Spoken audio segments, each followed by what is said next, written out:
Du 22 au 24 juin 2020 s'est tenue dans la salle des fêtes de la mairie de Léo une formation des jeunes. Portant sur l'éducation financière, cette formation a été possible grâce au facilitateur Abdou Samadou Nia. Il faut noter que durant les 3 jours, nous avons organisé une session de formation en éducation financière au profit des acteurs de la CICID. Voilà. La formation a porté dans un premier temps sur la budgétisation. La budgétisation, c'est quoi? Ça veut dire que c'est amener les bénéficiaires à formuler des buts financiers. Voilà, des buts financiers, et sur la base des buts financiers, ça peut leur aider à mieux gérer leurs ressources. Le deuxième jour, nous avons essayé de parler de l'épargne. Donc ce module a permis aux participants, aux bénéficiaires de savoir que tout le monde peut vraiment épargner. Il suffit d'avoir de la volonté, une partie du revenu que l'on met de côté pour une utilisation future.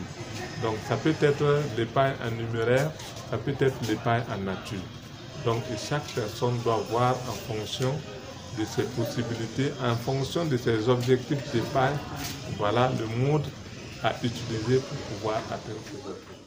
Dans le troisième jour, nous avons parlé de la gestion des dettes.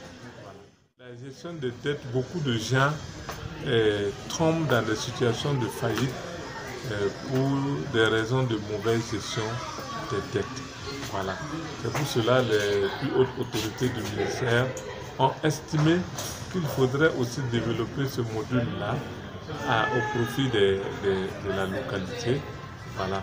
Parce que ça va permettre aux gens de savoir quelles sont les mauvaises dettes et quelles sont les bonnes dettes. C'est vraiment dire qu'il y a un travail gigantesque qui est en train d'être fait au niveau des plus hautes autorités de ce pays, voilà, en vue de permettre vraiment un meilleur accès aux produits et services financiers. Voilà, et une meilleure utilisation de ces produits et services financiers. Voilà. Donc je pense qu'au niveau du ministère, c'est tout un vaste programme d'éducation financière de la population. Voilà.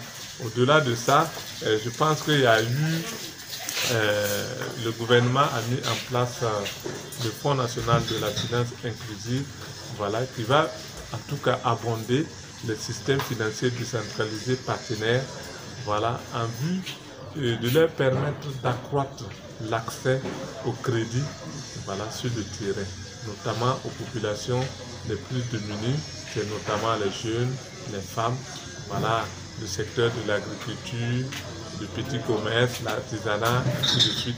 Voilà, ce sont des secteurs vraiment prioritaires, voilà, qui tiennent à cœur les autorités, les plus hautes autorités de ce pays. Donc, en tout cas, c'est dit vraiment aux bénéficiaires que, voilà, donner de l'argent à quelqu'un, c'est mieux, mais donner les connaissances, c'est encore mieux. Durant les 3 jours de formation, nous avons vu comment faire un budget, les différentes étapes à suivre pour élaborer un budget.